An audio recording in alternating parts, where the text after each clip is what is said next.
Today's podcast is brought to you by Audible.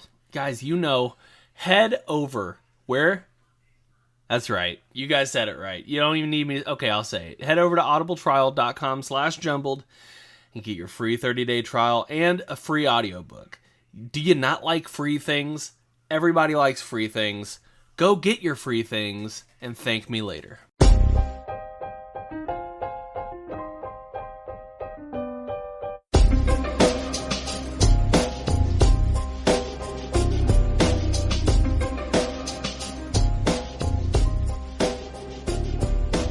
What's going on, everybody? Welcome back to Jumbled, your favorite podcast about nothing. I'm Zach. I'm John. And we have with us a very special guest, a returning star.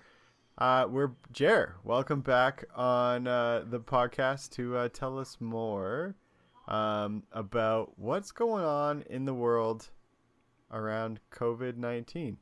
As you know, Zach and I have been using the last few weeks to kind of slowly document our descension into crazy. Yes. And we want to know why this is all happening and what's the scuttlebutt out there. The scuttlebutt, yeah. What's the story with the beer virus? That's what everybody wants to know. The beer, the Corona. Oh, Corona. Uh-huh. Well, it almost makes it tropical, which I appreciate. I wonder if Corona beer sales have gone up. I think they have. Like as a quarantine beer, you're like, yeah, I'm in Corona quarantine. I'm going to drink a Corona. Fuck you, Corona. I'll take you in myself. Yeah, no, this is a crazy ass time right now. There hasn't been anything like this in our lifetimes or anyone's lifetime. So yeah, it's nuts. There's no doubt. Yeah. I mean, it sort of seems like it's one of those situations that sort of, it's the pump is primed for having, alternate ways of thinking about how things are being handled or how things started. What are some of the big talking points around this? I mean, I think we should let's go back to the beginning and, let's go back to even when this first started showing up. Because we now know there was reports of it kind of showing up in late November. Uh-huh. And then you've got, as the timeline kept going on, that's when things kind of got interesting, is because a lot of people say that China, hid things. They didn't admit a lot of things at first. And then there's also a lot of speculation even before this got leaked that there's patents of that virus going back to 2015, 16, 17, 18. And then there's a bunch of epidemiologists and virologists that say, and different individuals that say that this virus, the strain of it, was made in Northern Carolina and then transferred from that facility to the Wuhan facility. And could have been leaked from there. Because that's also another question. Is a lot of people are like, did it come from a wet market or did it get leaked from this level 4 virus study facility? Mm-hmm.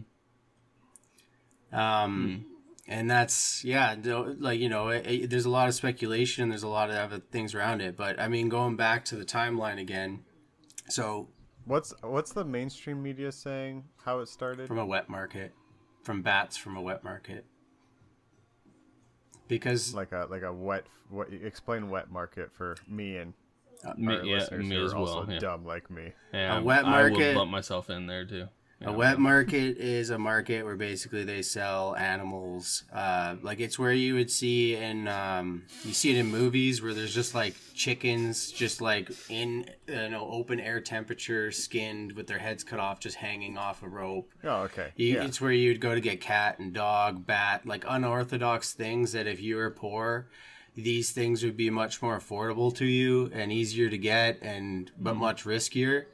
And I was telling you about this before, John, but there's been, I saw a few articles. I tried finding them before this, but I don't know if it's just they've been covered up or there's just too much COVID-related stuff to sift through to find them. But there was times where people had been busted for taking test animals from that facility and selling them in the wet market for extra cash. So and wet markets is a notorious thing where in the past there have been other diseases. Like there's a lot of people that believe that even the Black Plague came from China through the trade route and then landed in Europe, and it may have originated from a wet market too. So that's with the wet market thing. There has been things that have came from that, but the way this virus works, that now that they've studied it, it looks like it was engineered, and it's more likely to be the one that was made to, like, they'll make and design viruses to try to be ahead of the curve of them evolving, to figure out, how to stop it if it ever got out of hand, right? That's one of the things they do with viruses, is they genetically modify to kind of guess what the next predator is going to be so they can beat it before it gets there. Now, if this thing gets out the way it did, obviously that's a different story. That could be blamed, again, like to selling it. Like someone could have sold a bat that they were doing the tests on, or an animal they were testing on, to the wet market.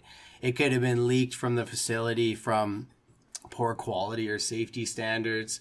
Or it could have been purposely introduced because there's a lot of incentive for China to be doing that right now, because of the kind of political scene and trade wars with the United States and a whole bunch of other stuff like that. So, there's a lot of different speculation on it and how that came to be. What does China gain right now from this situation, though? What China would gain is more a long-term thing, because... I mean, well, maybe the crippling of the United States as it's currently heading. Sorry, Zach. Well, yeah. But like the immediate, pushback is anger at China. So, at least what I'm is seeing it anger at more China, local, or is it like previous to this, they were saying that it was not a big deal. Then they didn't act fast enough. Then they didn't do this. Like the media has basically been, as far as I know, flip flopping to whatever side makes the current establishment look bad. And again, I think that would be one of the incentives, is because this president is not letting a trade deficit happen between his country and China anymore, whereas previous presidents had no problem with letting it go to a huge deficit and China getting a surplus. And, that introduced a lot of the, because China is notorious for pay to play or for infiltration via like bribery or so on and so forth. So that surplus comes back to these people through usually their fundraising campaigns, like the Clinton Foundation or something like that, is how they'll do a pay-to-play transfer for selling off industry or doing these trade deficits. Because again, these deep staters don't give a shit. Like they're terrible, terrible people, and and you see it actually in Canada as a perfect example of like how much our leader, who's a globalist, is like selling off our country to basically fill his own pockets, but it drains ours completely. Like 66% of our oil has come from Saudi Arabia. We've gotten fucked over by China so many times, yet they still want to do a Huawei-backed 5G network for Canada, despite the fact that Huawei has been shown to be an infiltration arm of the Communist Party of China. Like they were busted in the United States for giving away, basically spying on people using their network.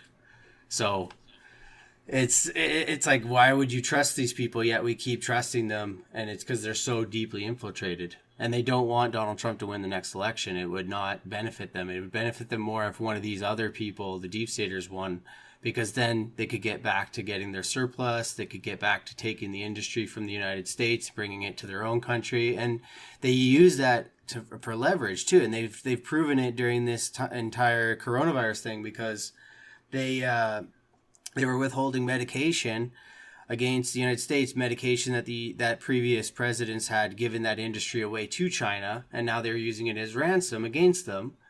And it just goes to show, like, you really shouldn't give away your industry completely, and you also should not give it to China, because China will use it against you whenever they want something, or whenever you make them mad. Like, let's say you slander their country or the party.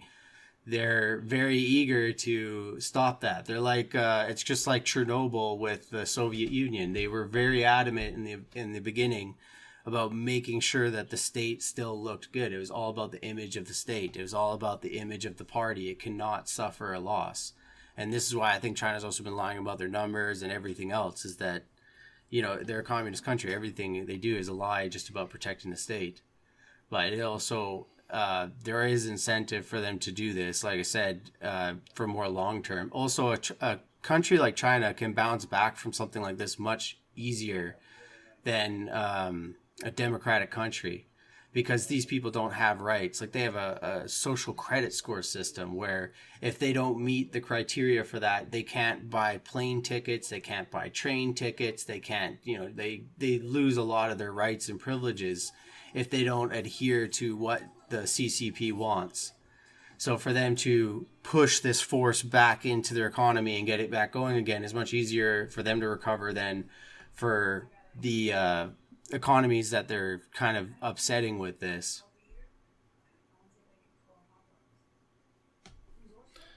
Yeah, I mean, I'm sort of trying to wrap my head around.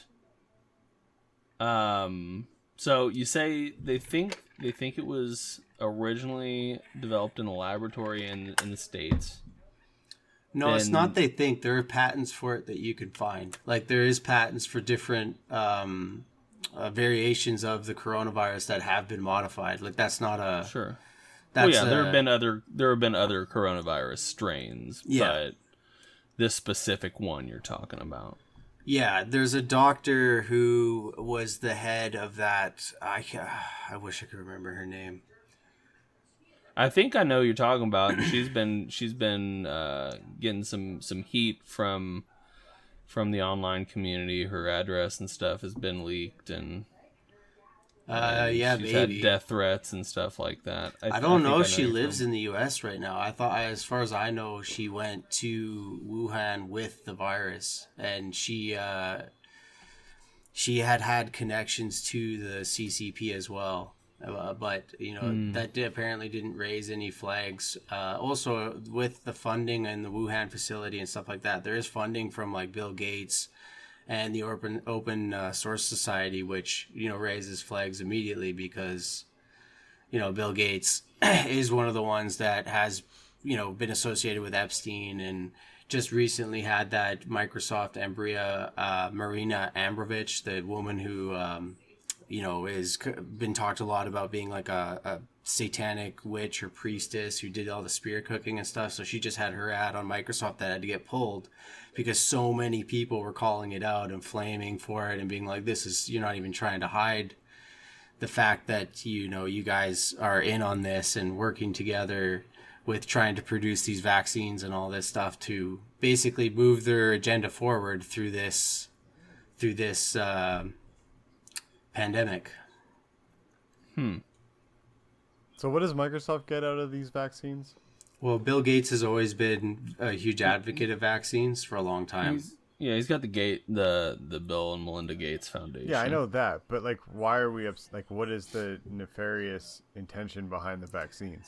Because for a long time, they've wanted to implement. And again, this goes back to this. Not a thing against vaccines. It's a thing against the individual that's organizing the vaccines. It's not the tool, it's the user.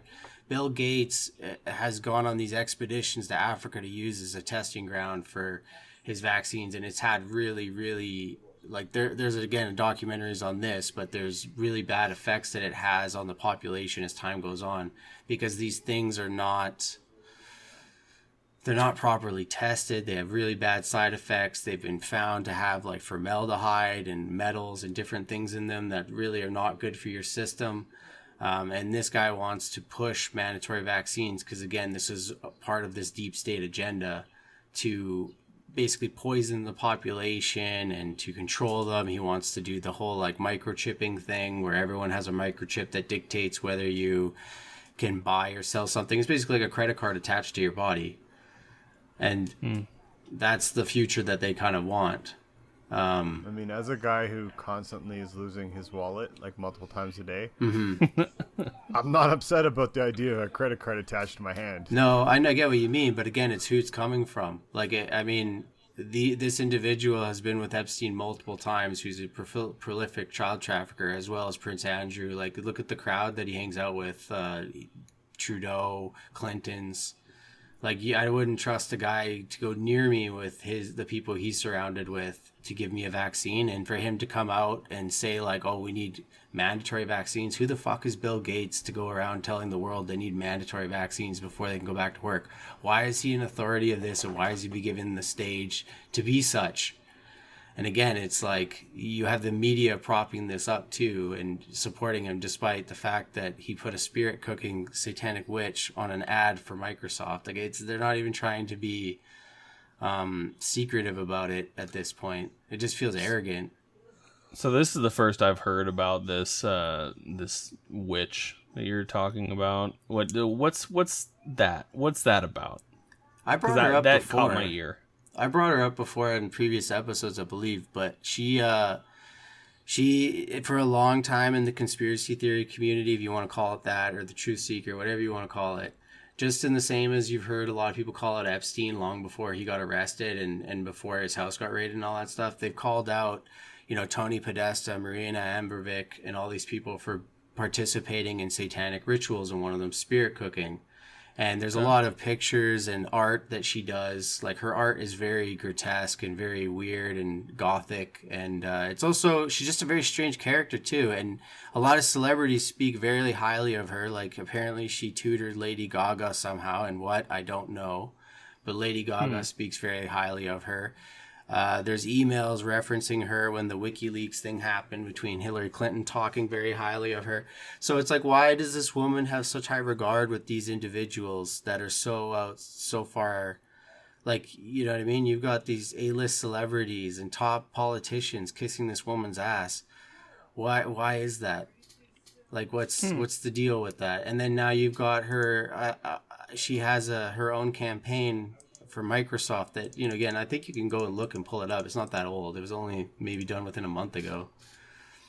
But yeah, why is she on why her? Why is she on the cover of that with all the history behind her and all this stuff? Like there's nothing in her past that would point, like, again, it's not very subtle when you look into her.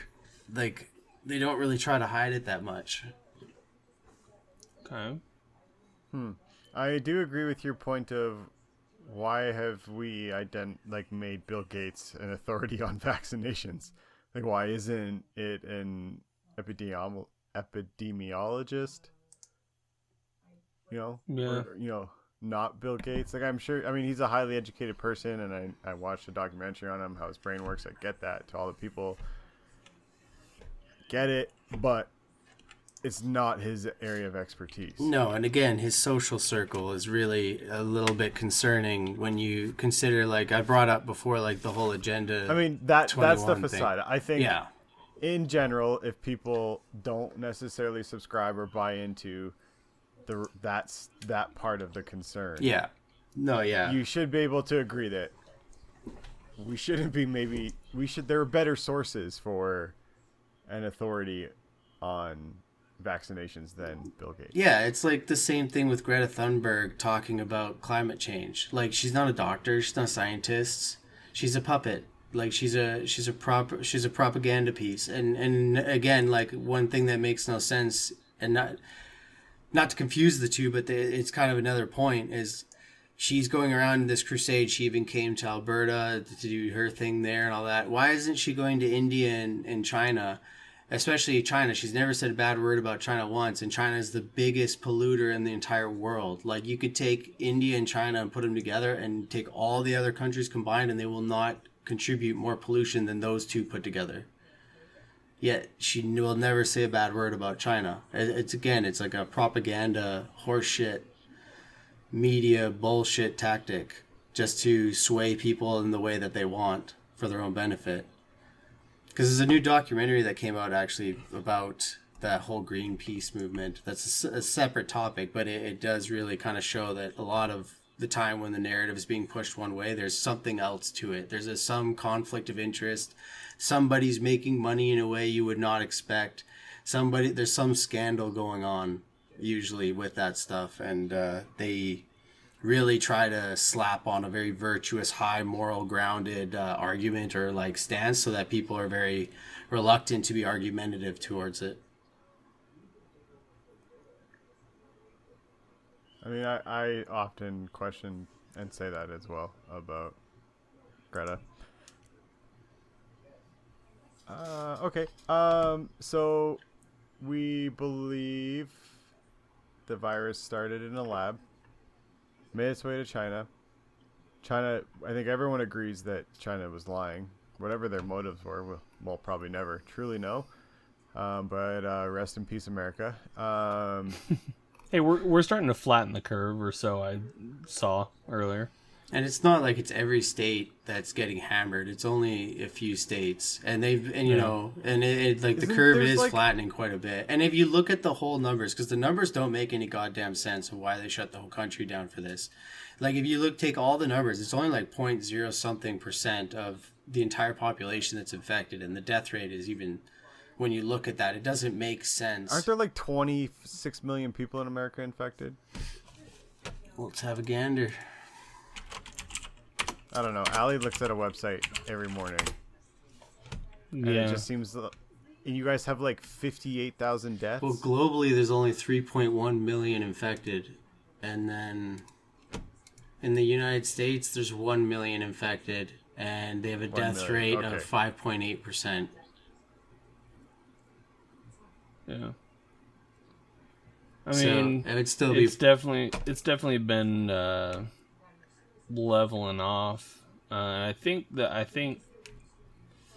know. I feel like if people just continued to carry on the way they were, that we probably wouldn't, like, places that maybe aren't less traveled would become targets, more rural pockets of the country and whatnot, if you got open travel and all that stuff. I mean, travel's already open, but if you already... I mean, if you didn't lock it down, which I understand why they did, but... I don't disagree with the lockdown. I just think that they should have closed travel from China a lot earlier. And if China had been honest right from the get-go, 90% of the cases out there wouldn't exist. If China had been like just straightforward and closed their country immediately, like Taiwan, when Taiwan heard about what the fuck was going on in China, they were one of the first ones that ignored everything the WHO said, and same with South Korea, and did their own thing to protect their country, and it ended up working a lot better than what the WHO said, because the WHO seemed to have been covering for China. And you see that with a lot of the countries now. Like, you look at the amount infected, and look how long it took them to close flights coming in from China. Look how long it took them to start screening. Look how long it took them to... They're always reacting like 1 month behind. And I think that's why you see the result of this. Why do you think the WHO were protecting China? Well, China has done a ton of infiltration. Like, there's a guy named Clive Hamilton who wrote a book about the infiltration of China into Australia and New Zealand. And I'll read you a quote. And this is just his opinion on Canada, but it relates to the WHO, because the WHO's not that much different in the way that they operate. And he said, I think it's more of a problem in Canada. Yes, Australia's economic dependence is higher in terms of trade, but when I look at it, as I've been doing, at the subtle but intense influence of China on Canadian institutions, parliaments, provincial governments, local governments, universities, and intellectual community, the policy community, it makes me deadly worried.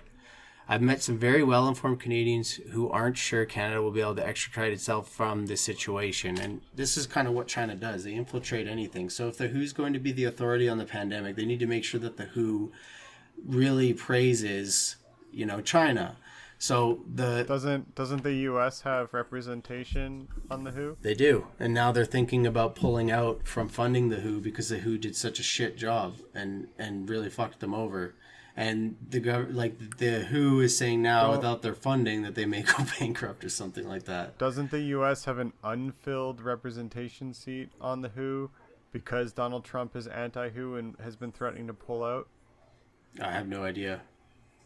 I'm fairly certain that's the case. So, I mean, I'm not saying the WHO doesn't have an interest in protecting China, but I think it's maybe more around that Donald Trump is discrediting them and pulling funding, so the WHO gets desperate and China takes that as an opportunity for infiltration, I guess. Well, but here, let me give you. China's paying your bills, and America is like basically telling you to pound sand. Then I mean, you're gonna bite the hand that feeds you. Oh no, I get it. I get what you're saying, but let me just give you another example of the WHO that doesn't have to do with USA, just so that there's you see it from a different perspective. So here's another quote from an article from Breitbart, and it says, Taiwan did report on concern of the severity of coronavirus last December to the WHO, Taiwan's Economic and Cultural Representative Office in the United States, told Breitbart News last month. But as a rule, our reporting is always a one-way street. WHO mostly ignored our messages and never shared the information as they do with other countries.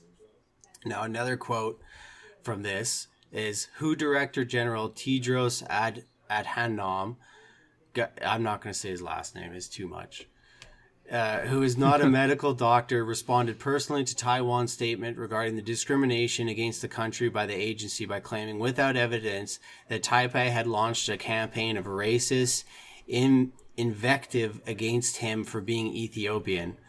So, I mean, we've seen this before. What happens when these people get called out? They go and call you a racist, or they go, you know what I mean? They take this stance. Taiwan tried to do the right thing in the beginning by warning people about China and saying, like, close your borders right away, wear masks, like, and South Korea listened to them. Czech Republic listened to them. Austria listened to them, and these people curved their numbers much better. Same with even Sweden even did their own thing altogether, and they curved their numbers much better. But basically, anyone who listened to the Chinese directed WHO is kind of in a situation similar to what United States, Italy, and Canada and those places are more like, where they got greater exposure to the virus. And again, when you look at the connections to the Chinese Communist Party and who used to feed them and who used to give them deals and stuff, it's not so hard to imagine that this could be some type of scheme to get power back in the favor of those individuals by tanking the economy and stealing the midterm election and using their influence to push for a different alternative leader other than Donald Trump.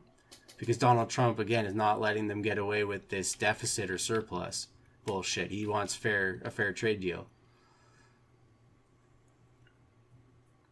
I mean, I work with someone who is, Taiwanese, and has family and stuff that that they've talked to, but I'm just looking at their numbers, and it's astonishing how well they took care of business, because there were only 429 confirmed cases to this point, 6 deaths. So they're first in a country of like 30 million. Yeah, I don't know what their total population is, but I think it's like 30 million, and it's in a tiny footprint. 23.78 million, and in such close proximity to China. They were really doing something right, and people should have taken more note, but well, they just really don't trust China. Like, they're the closest neighbors to China. They know, like, Russia, Taiwan, and Japan, when it comes to China, they know a lot of each other's dirty secrets, and they know when China's acting one way, you should really react this way, because shit's about to go down. They're not going to tell you what it is. Like, you're going, right. You know what I mean? And they didn't delay. You saw the numbers speak for itself, and same with South Korea. They knew right away, if China's doing this, it must mean it's way worse, because China has a history going back to the birth of the CCP of just being grade A cocksucker, just 100% just shady, terrible, and the things they did, like the birth of the CCP after the Chinese Revolution. The Edge of Wonder did a great video on this, actually, that goes into detail of the heinous shit that they did. But basically, this is the same party, and they're just terrible with human rights and the things that they do to try to get around, to hide those things. Mm-hmm. They'll go through ridiculous measures and lengths to, again, try to fool people that they're not, the monsters that they really are. They try to come off that they're not, but they'll do anything at the end of the day to further their goals and power and control and influence, and they have very little value for human life or for quality of life. Right. What do you think about the coronavirus naysayers? All those crotchety Republican Americans who are like, Corona is fake.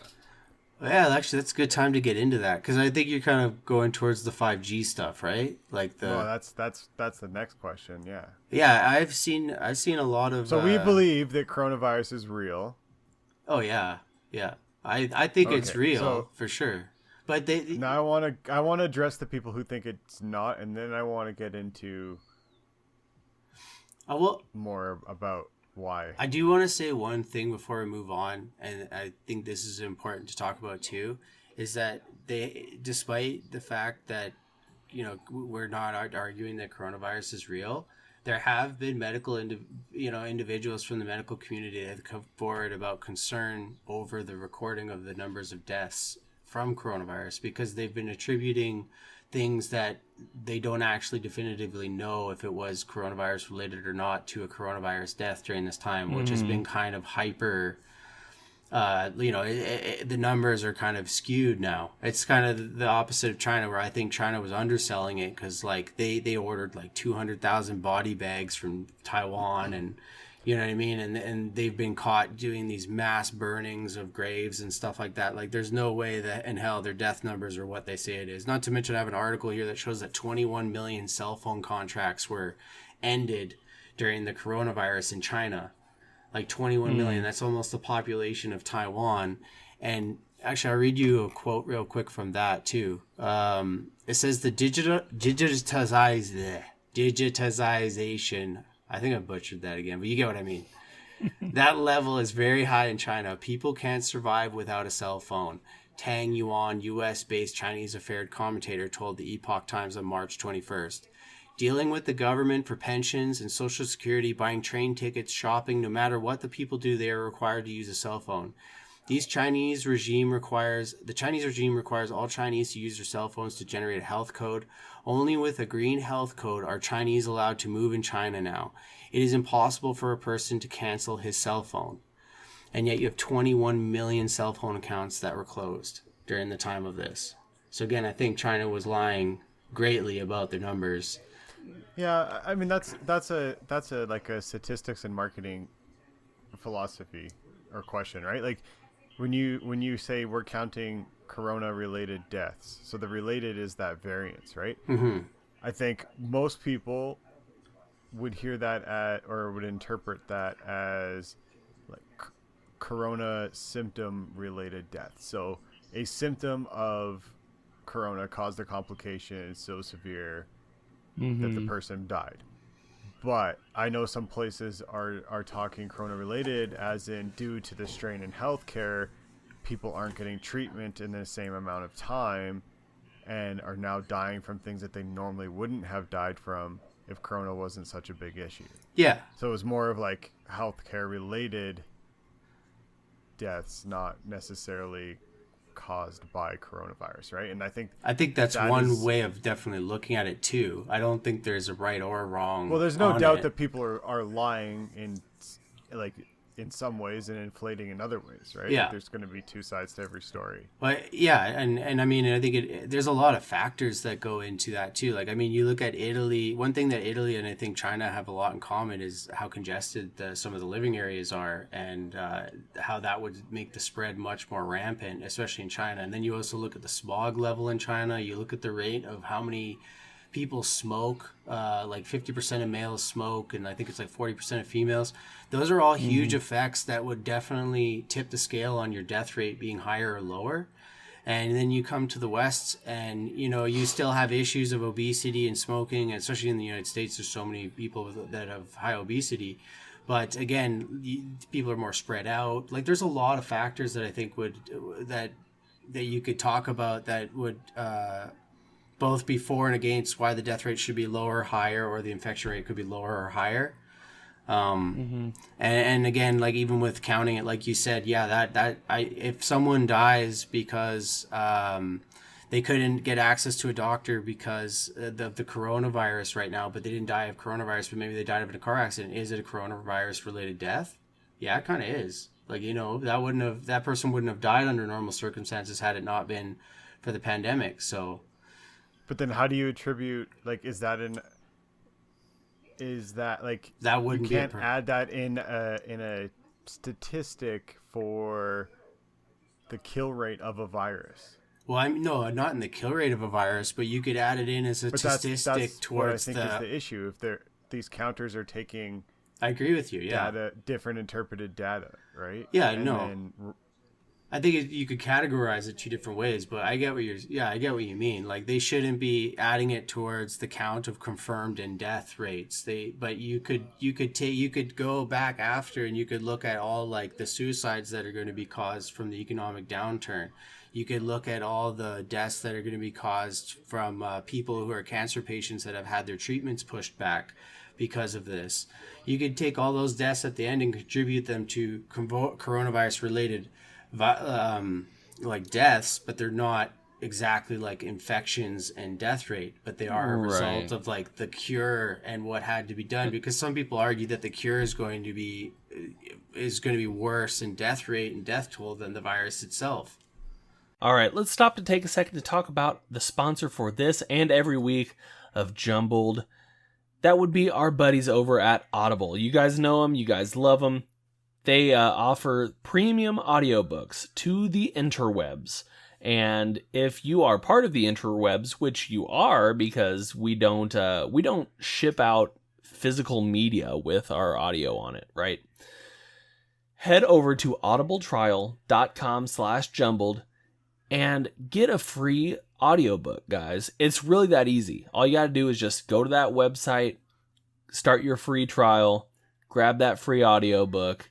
On us. You guys are welcome. The audiobook that we're going to talk about for the month of May is The Comedians, Drunks, Thieves, Scoundrels, and the History of American Comedy by Cliff Nesteroff. I'm sorry if I pronounced your name wrong, but that's how it looked to me. Also narrated by Cliff. The length is 15 hours and 6 minutes. So if you want to talk about getting bang for your buck, here's where you go, right?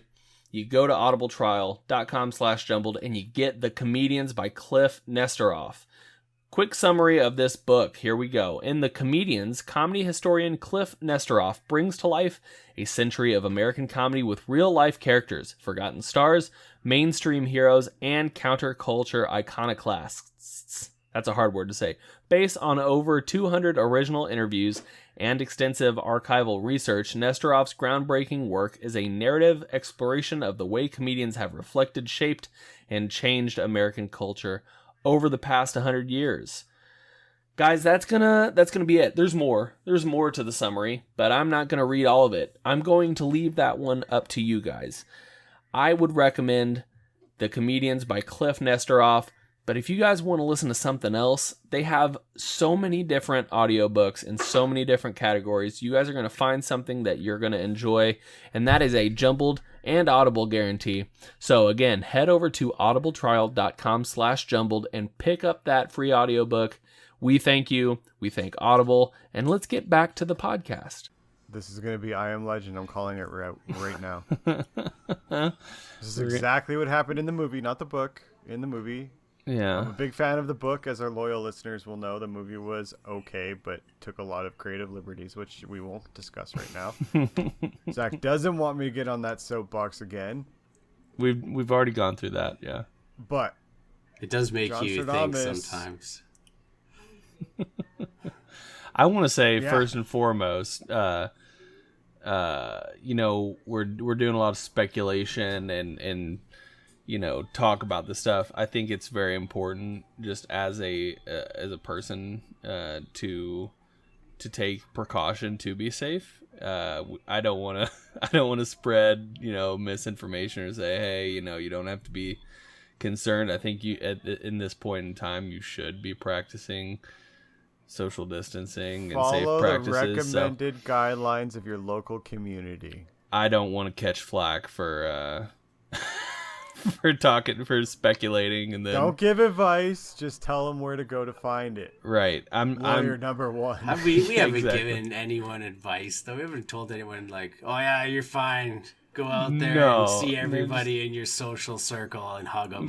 You're good to go, a soldier. Yeah. No, I like to cover my ass and not say some shit that I'll regret later, and then try to backpedal, sort of like what Trump had to do with the whole disinfectant. Oh, the injection thing? Yeah. Yeah. He's had to backpedal pretty heavily. Oh God. Yeah. I mean, love him or hate him, he's entertaining. He's entertaining. I'm sure as hell glad he's not the leader of my country. Yeah, and that is saying something serious if you knew how fucked up the leader of our country was. I would rather him than Trudeau any day, but yeah. But that guy, you can't deny his flippy floppy stance on Corona and like. Oh yeah, 100% complete 180 on his coronavirus stance. He had to. He fucked up so hard in the beginning. Like, there's no doubt that he was warned during the time. But actually, let's talk about this. During the time that he was first warned about coronavirus, what was going on at that time? He was being impeached by the Democrats. Yeah. And again, when you look at who the fuck was giving China the surplus and all this shit prior, it was the same individuals that were trying to impeach Trump during his first warning of coronavirus. It just, again, like, it's one of those weird coincidences where it does make you think, because it distracted him and made him react late, or he just never thought it was that serious. I don't really know. Either way, he fucked up and didn't react quick enough. So do you think that they pushed the virus? I'm not understanding the motive. I'm saying that it is a coordinated effort amongst the deep state, like, so they intentionally did both States. At the same time, because they just. Like, the impeachment seems pointless. Well, again, like, as we've been saying, like, the impeachment was meant as a distraction. The message from the WHO was wrong, and it led to more infections. And you look at who the individuals are associated with, and then now you've got Bill Gates coming to save the day with his miracle vaccine. That, you know, he figured out that how he's gonna make it while he was on Jeffrey Epstein's pedophile island. Like, it's, you know what I mean? It's all so convenient. Like, the timing of it and the connections in between the individuals. And when you look at especially how those individuals were really, really trying to push for hate against Russia. And again, like, I think that was more to take the eyes off of China. They don't want people to look at China, and now all eyes are on China. And you see, like, the WHO's been praising China on their containment and their numbers. And, you know, it's all bullshit. This is all bullshit. I saw something to... I mean, briefly, I think it was like in a meme, so I don't know anything about that. But that said, are relating the corona outbreak to the protests that were going on in China and the traction that they were gaining and the global media coverage. I think it's just a benefit, right? Like, you could just lump that in with it as another reason because. But is it, like, do you really think it was, we have these two crazy problems, here's a solution that fixes both? No, I actually don't. I mean, we're speculating. We're in deep waters of speculation. Let's just be very clear on that. Like, there's a million people that have their opinion on this stuff, and mine's not any more right or wrong than anybody else's. So it's just an opinion. My opinion on this is, this goes back, I think, a lot longer than people think. I think they just had to push the timeline up because they really didn't think Hillary Clinton was going to lose the election. And I think that you're watching them, the things you've seen between the Mueller investigation and the impeachment and all these things as time gone on. I think you're seeing these as reactionary measures, like kind of like when you get caught out in a chess game, they're trying to keep ground while not losing it, but also trying to get their agenda going. Because we talked in previous episodes about them doing depopulation and tactics and so on and so forth and pushing for more ways to control and this or that.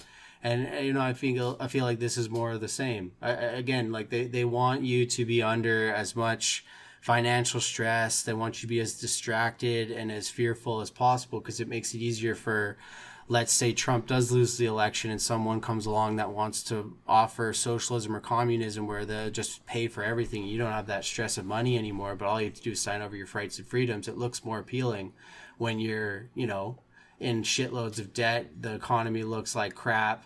And these people are offering you a life vest and a life jacket. And all you have to do is just sign here on the dotted line. You won't have privacy or freedoms anymore, but don't worry, we won't do anything bad to you. And you know, that's kind of how it is. And especially in Canada right now, that's what it really does feel like, especially. And I wouldn't doubt that if the United States does give up and or does vote Trump out and go to a more leftist model, regardless of who it is, like regardless of whether it's Biden with Michelle Obama at his side or whoever the hell, that's what I feel like they're going to push. Because again, these people are not, they're globalists. They want that one world agenda. They want that one world government. They want your rights, your freedoms to be theirs. And that's just my opinion on it, but. I'm trying to think where to go next. With all, there's just so many different lanes that we can go down. Okay, so what about? So we didn't really answer. The 5G stuff. Yeah, we need to go into the 5G stuff. We didn't answer why there's a group of deniers. Yeah. Yeah. Sorry. And then I want to talk about what about the people who are convinced that it's 5G. And then I have a breaking news question for you. Okay, well, let's do the deniers real quick, because I don't really know if that's a huge demographic of people. And I think that would be the more extremist side of the other, like, like you said, very Republican, more far-rightists, that I don't know why they would think that, but maybe they think that it's all staged and everything so they can collapse the economy and, again, like, come for your guns and your freedoms. Maybe that would be my guess. I know that's Zach's biggest fear. Yeah, all my guns that I have. The one thing I've You don't want to lose your arms, Zach. Yeah, dude, I like my arms. Heyo. They got great hands at the end of them. No, I've the one thing I've noticed about like Republican, people in the States is it's more about an encroachment on freedoms and the ability to, or the lack of freedoms during a government shutdown or a quarantining situation where they can't go and do these things because the government has mandated that certain types of companies can't be open, and that is impeding on their freedom and their ability to fluidly move around. So I feel like that's a lot of the people that are protesting and stuff like that. I haven't seen that it's so much that coronavirus isn't a thing. I still think they think it's a thing. They're just willing to run the risk of getting it and not have to lose their freedom at the same time. I agree. I think there is, like, the protesters, I don't think deny that coronavirus exists, like the ones you're talking about. I think it's exactly what you said. They just don't think that the numbers are, like, the numbers to them don't meet the steps that are being taken. Like, the likelihood that they're going to get it at this point is so low because of the numbers that have been shown in their states or whatever, that they're just like, this is ridiculous. We're completely, like, castrating our economy for a very poor reason. We've, you know, and I get what they mean. Like, I really think that there could be better ways to keep some of the economy going, whether it be like testing or trace testing, or, people that have already had it that have antibodies, like whatever it takes to get people going. I feel like they should already be doing that, because it's not going to be easy to get people going again. Yeah. So I get where they're coming from, but I thought you meant more like the people that are more like, oh, this is all staged, there's no coronavirus. Like, I thought you meant with the more extremist types. But no, I agree with the protesters that I've seen, like the ones in where were they protesting the other day? Was it Washington or something? Yeah, there have been protests all across the nation. There was one in Kansas City. Yeah, I mean they're all over the place. I've also noticed though during this lockdown that the states ran by Democrats have had much more of an iron fist for the lockdown, whereas the ones that are more Republican have been a little bit more like, look, guys, we're not going to tell you what you can and cannot do, but we're going to ask you guys politely, will you please follow these guidelines? And I think that the Dems have gone a little extreme. Like, I saw them, like, they filled the skate park in California full of sand because they didn't want people skating in there. Like all these crazy steps that I'm like, that is like, yeah. Did you see that dirt bikers just ended up ripping in there? yeah, but yeah, like so the kids I just love showed up that. with dirt bikes, and then like, all right, fuck it. like, a week later they come out like, what's the greatest way to kill the virus? Direct sunlight. Well, let's keep everybody inside. Like, it makes no fucking sense. Let them out on the beach as long as they maintain the social distancing. And if the sun kills it in 3 seconds, like, why would you not? You should have won everyone out there perennial sunbathing right now. Yeah, but at the same time, there have been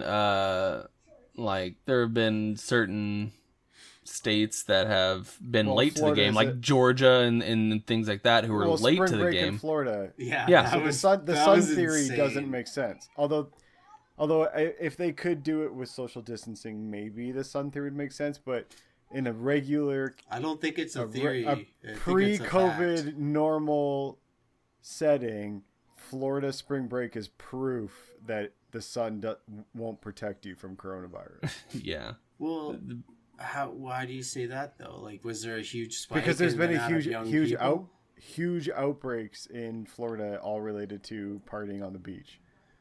And the governor's been he's running a shit show of a state right now. He's doing an awful job of flattening the curve. Like he's just throwing all caution to the wind. Everybody's out on the beach. And he's not there for a long time. He's there for a good time. Party. I mean, though, yeah. The thing is, I don't think they mean that if you are infected with coronavirus and you go out and lay in the sun, I don't think you're gonna get cured. If you make out with somebody at a party while you have coronavirus, they're still gonna get it. But if you go and like lick your hand and then slap someone's ass, that coronavirus that's on their ass, if it's exposed to sunlight, it's gonna die. It's a very aggressive move to spread the virus. I like it. Okay. But just as an we example. just saw a little window into what Jer does in his off time. Yeah, that's how I spread the virus.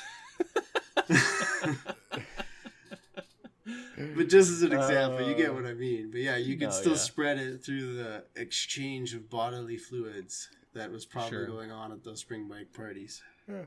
Well, considering that Netflix has a show based completely on people that age demographics' inability to keep their dick in their pants, even if they get paid to do it, we clearly can't trust humans to manage that level of responsibility. So then they have to close the beach. But I mean, but you can't just chop in, like, not every state has been Florida. And let's be honest, Florida is special. Like, everybody, like, Florida has a reputation to it for a reason. Yeah. There's so many memes about, like, people from What are you talking about? Florida is America's PR agent. I mean, I'll say there's a reason that the state is shaped like a dick, you know? That's all I'm saying. What I've found interesting is, do you guys see... what Nevada or Las Vegas mayor was saying about having the city, just trying to open the city wide up and being I think she said they wanted to be the, oh God, what was the term she used? But she wanted people just to continue living their life as they did pre-COVID. You know, they wanted to open the casinos back up, open travel back up. Like the test case. Yes, they wanted Las Vegas to be like a test case of sorts. You know, like let us. Hey, we'll just go crazy, and then we'll know exactly what it will do. Yeah. She volunteered. I'm so glad they have for the biggest clinical trial that was never approved with zero. Like, yeah, exactly. I mean, I don't know if you guys have ever stepped foot in a Las Vegas casino. It's not the cleanest place anyway. What are you talking about? I mean, I never shower when I'm in Vegas.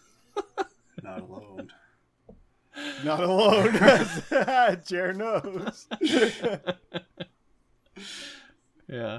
So, I don't know. That was sort of good. I didn't know if you guys had seen that, where she was... I forget who she was talking. She's talking to Anderson Cooper, I think is who she was talking to. So, I've seen a bunch of memes that now, you see something, you're like, well, fuck, is that a real thing? Or is now someone like just is this the ripple effect meme where what they really said wasn't actually that ridiculous, and now it's just like been memed, Yeah. Well, and so what I mean is I saw one that looked fairly convincing, and it was like of a woman who was a mayor of like somewhere in, I think it was actually Las Vegas. Mm-hmm. Or Nevada, sorry, not Las Vegas. And it basically said that like she broke her own social distancing law to go get her nails done. And I was like, I could see that being a legitimate thing. Yeah.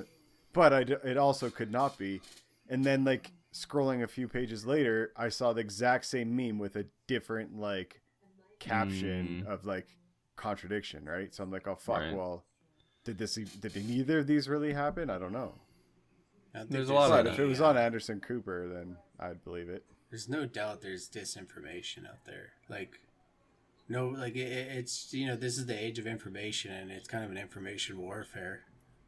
And it's also there's a lot of monetary there's a huge monetary incentive side to doing this and grabbing people's attention with these quick highlights and these quick taglines and these quick titles that sound crazy, or even memes. Like it's definitely something you have to always be aware of. I mean, there's two ways to positively treat the corona quarantine blues, and it's by eating yourself happy or spending yourself happy, and every day you just have to decide which one's going to get you through. What was today for you, Johnny? Well, no, that's not true. I did spend money, and I'm absolutely embarrassed to admit that I did this, but Allie and I paid maybe not. You know what? I'm going to spin this. I spent money today to make me happy, by which I paid a very nice old man who came to my door and left a very cute flyer that looked like he typed it on a typewriter for lawn services, which Allie and I needed to do, but I fucking hate doing. And I was like, you know what? This sweet old man needs some money, and I don't want to deal with this, so I paid him to do, and I bought my happiness today. Very nice. That's great, though. You're supporting local business. Yeah, I mean, but part of me also feels really stupid for paying money to do something that I have done numerous times before and could do, but just am too lazy to do. No. You're supporting local business. Just leave it at that. You're supporting local business. Okay, so I think the way we sort of we're quickly approaching the hour mark here, and we can go over. I mean, we don't have any time frame that we need to stick to specifically, but one main talking point for 3 hours. So. Yeah, it's 2.5 hours is last week, so that was a doozy. But let's get into the 5G. Yeah. Dive into the 5G, and then I have a current event question. Okay, 5G. There's no mystery that you can look this up on YouTube or whatever, or just there's people that have done these tests where with these 5G towers or even 4G towers, there's radiation that comes off them, and they're supposed to build them in certain places spaced out from people because prolonged exposure to them will give you cancer and can kill small critters and all this stuff, right? So there's people that are saying that there's a rumor that this whole coronavirus thing is also a way to cover up the effects of 5G. That is a rumor that is going around. I don't know the validity on it, but when you look at what these 5G towers do, you'll see like they do kill the animals that are in close proximity, and if humans too close to them over an extended period of time, there are things that can happen to you. And I talked earlier about this where Huawei wants to go through all these different countries, including the UK, Canada. What are some other countries that I think France is another one where they want to put the 5G network, the backbone for it in for the country, and use Huawei technology. And again, they got busted in the United States spying on them using Huawei. So that is another thing with 5G, is that there's the connection to the Communist Party. There's the connection to the safety issues with it. if it's not put in the right proximity away from people, and what is that proximity? Why are they not talking more about this? There's a lot of stuff with 5G. Like, is it a great technology? Yes. Should we get it? Yeah, but not if it's like gonna kill people. Like, you gotta, like, it's okay to have it. It's okay if it gives off radiation, but it just has to be spaced out or put in a location where it's not gonna hurt anybody. And I think that with the way that, again, like, China's very low on the whole human values of life or anything like that, so to them it's hard to say, are they gonna come in here and do the Chinese Communist Party way of doing it, where they just buy off the regulation, slap these things up, people get sick, and then they go and say, oh shit, sorry, later? Or, like, I don't know.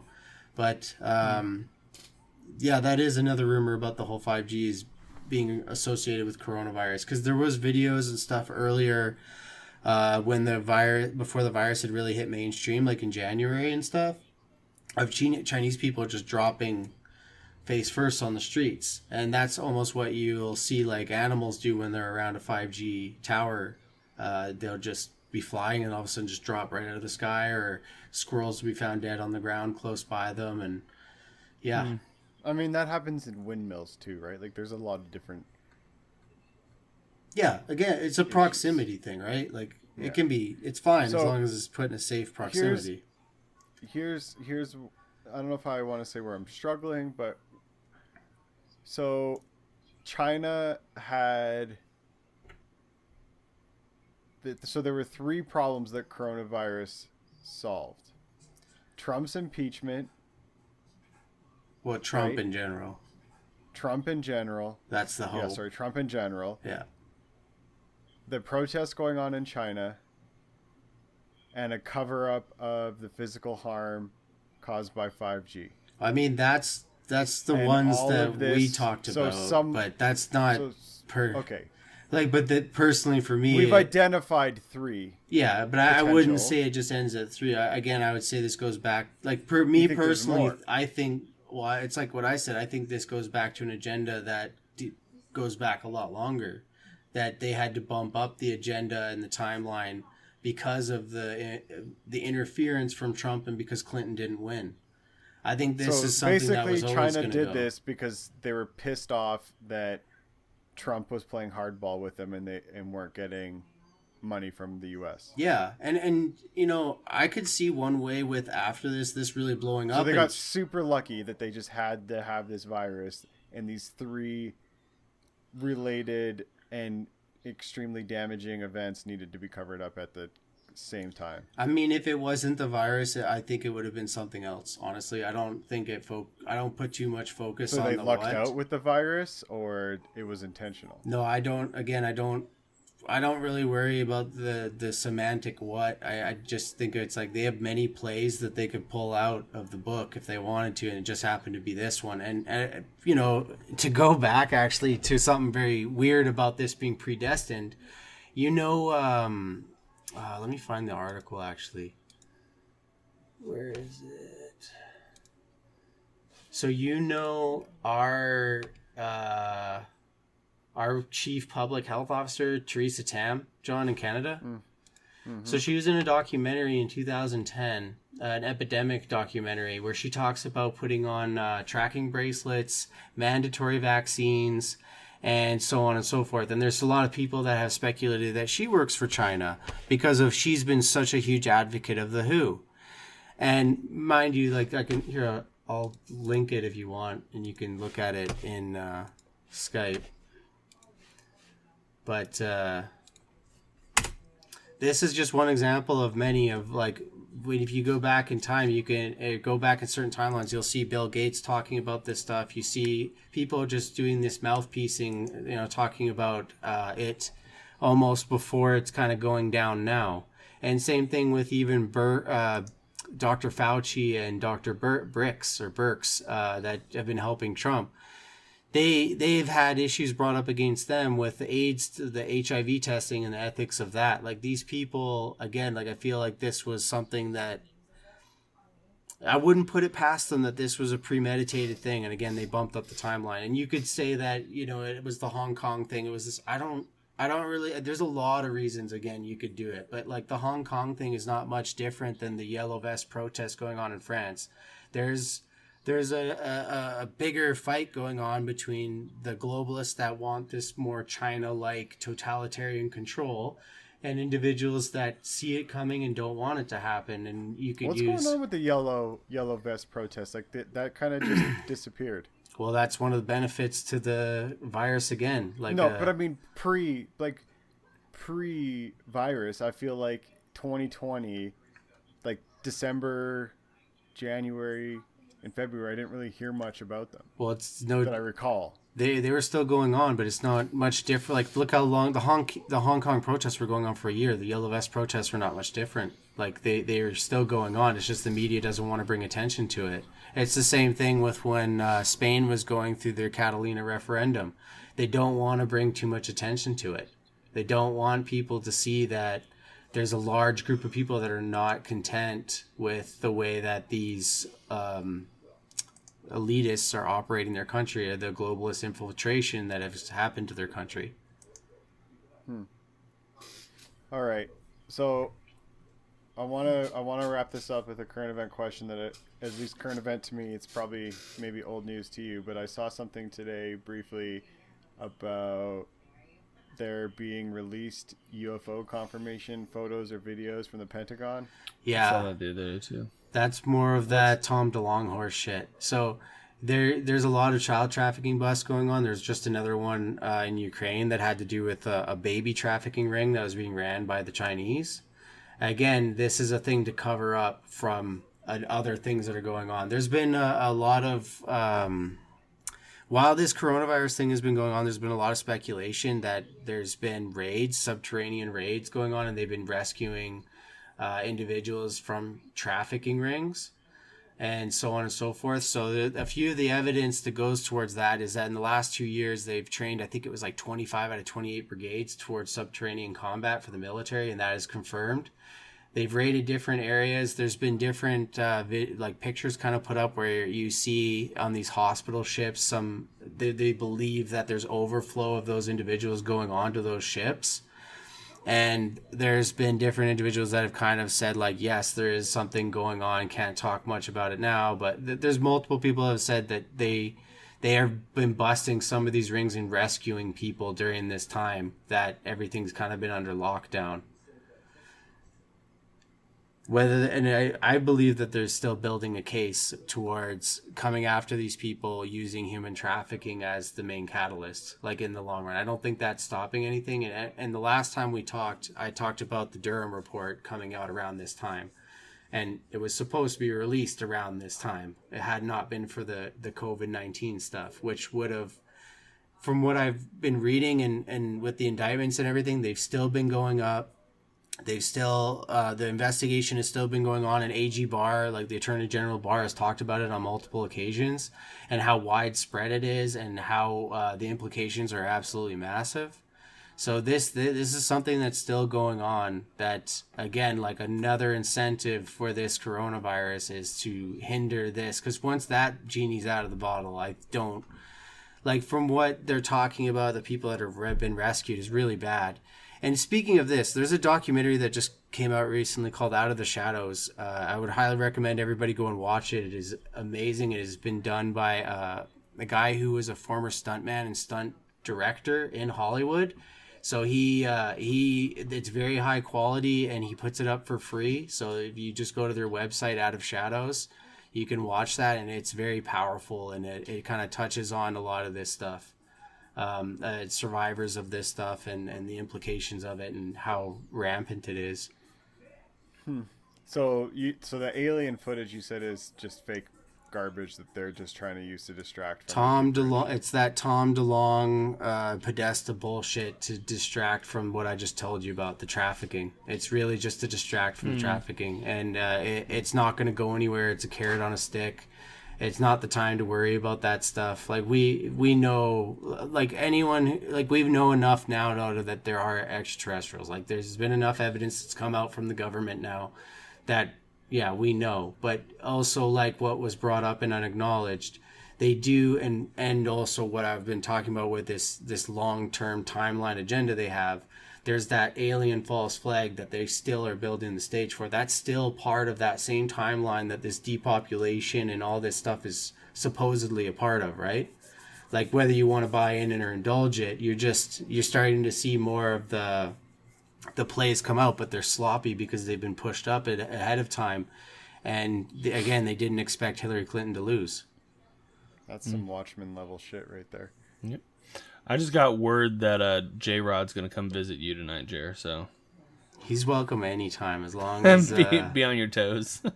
Yeah. He'll be coming right from my house, so you know what he'll smell like. He only does that stuff with you. Okay, well, my brain is fried at this point. Are you satisfied, boys? That was fantastic. I loved every minute of it, and I can't wait to do another one. Do you have any last-minute words, predictions, final quotes? No, just two things. Stephen Greer came out with a new movie again, a follow-up to Unacknowledged. I would say go and watch that. It was pretty cool. The last 20 minutes especially I thought were really cool. If you want to see some absolutely insane footage of extraterrestrials or like their ships and stuff like that in a positive environment, that they have a ton of that in that movie.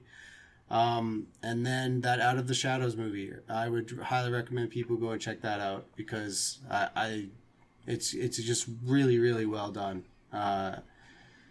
And it would be worth the time to see. Last two questions. When do you think we will get out of quarantine? And do you think we'll ever go back to the way things were before Corona? I mean, that's $1 million question. I have no idea. I don't think so personally. I don't think we're ever going to go back to being the same. I don't know what it'll look like. I think it's too early to say. There's too many factors going on right now for, I think, anybody to kind of have any kind of idea. Not to mention, like, the way that the Fed has been printing money and stuff like that, the repercussions of that financially over the the course of time. Like, to me, the cure is going to be worse than the disease. Like, I think there's going to be more deaths and damage done from this lockdown and the economy than there is from the virus itself. And if they don't do something, it's going to be economic, not necessarily viral, like continuous virus challenges. I don't know. Like just the social aspect. I don't know. There could be another resurgence. There could be drastic measures that we don't have the fucking balls to make that would need to be done for us to sustain, but we Health might Canada not do it. has said that there will be multiple waves. Well, again, they're mimicking the WHO, and everything the WHO said has been wrong. So Health Canada at this point in time is not a very credible source to listen to, despite our propaganda in our country, which is heavy right now. But you're better off looking at how Taiwan and Japan or South Korea do once they start opening up, and then I think that would give you a better idea of whether that's going to happen or not. But I still, for me personally, the thing that scares me the most is the economy. Like, the economy scares me more than the virus, because we're dealing with better ways to handle the virus. The hydroxychloroquine, the different methods that some of these biotech companies have come up with for dealing with, so you don't have to go on a ventilator and have your lungs completely destroyed. Like, they're coming up with different methods that we may not need a vaccine, but we're able to now deal with it. We have tools of being able to handle this thing from what went from 3 weeks on a ventilator to now just 3 or 4 days of medication. Yeah, well, it's sometimes you have to manage the problem before you can solve it, right? Exactly, yeah. But the economy is a whole other issue. You've got, unlimited liquidity between all the federal banks. You've got the government's paying out an enormous amounts of money to unemployed. There's 21 million unemployed in the United States. The Dow dropped like how much, and even though it's been going up bullish, it's sitting on stilts right now because it's just basically been flooded with more money into the bubble. All they did was just keep printing that money over and over and over, and yeah. That was my stat kerfuffle. It was as many people in the U.S. unemployed as almost as many as there are in Canada, as people in Canada. Yeah. Not the infection rate. I got the two mixed up, so I apologize. All good. I've probably fucked up like 9 numbers tonight, but no. Well, you know what? we don't have a fact checker, so Nope, that position has not been filled. we're So just say whatever. all right all the time. That's Yeah. the beauty of Jumbled. Zach, wrap this baby up. All right. Well, Jared, thanks again for coming on, bud. We always appreciate having your viewpoint on these things, because I know I'm less than educated on these things, so it's always good to have that stance to be able to sort of enlighten us a little bit. So we'll get you back on here soon. I don't know what else there is to talk about, but we'll maybe after we come out of this coronavirus stuff, there's some aftermath. We'll get you on and talk about it, but. Yeah, sure. I'm always happy to come on, and thank you guys for listening to my ramblings. Happy to listen to it. So if you guys want to follow us on all social media, that'd be @Jumbled Podcast. Send emails, any questions you might have, to jumbledpodcast@gmail.com or johnny.jumbled@gmail.com. Leave us a 5-star rating and review on iTunes. That'd be much appreciated. Head over to audibletrial.com/jumbled and get your free 30-day trial and a free audiobook. Also head over to patreon.com/jumbled. Pay $500 and get us an address. And I like that. That's like our only level. that's the one I talk about because it's Home the most runs ridiculous. Or nothing. Okay, it's the most ridiculous. We do have other tiers that you can. It's not just $500. We want it all or nothing. God damn it! Yeah, and that's. I think that's it. That's gonna do it. This will be coming out. Won't be this coming week. It'll be mid-May, the 13th. I think it'll be. We did not have to tell that to the people the day. So just so Jer knows, okay, that's when it's gonna drop. You guys obviously know what date it is, but maybe you don't, because if you're like me and you're living all the days are the same. Yeah, it's all the same now. So just so you know, it's the 13th today. But that's gonna do it, guys. We'll see you guys next week for another episode of Jumbled, your favorite podcast about late night booty calls to the booty bandit himself. J-Rod J-Rod getting it in. All right, we'll see you guys later.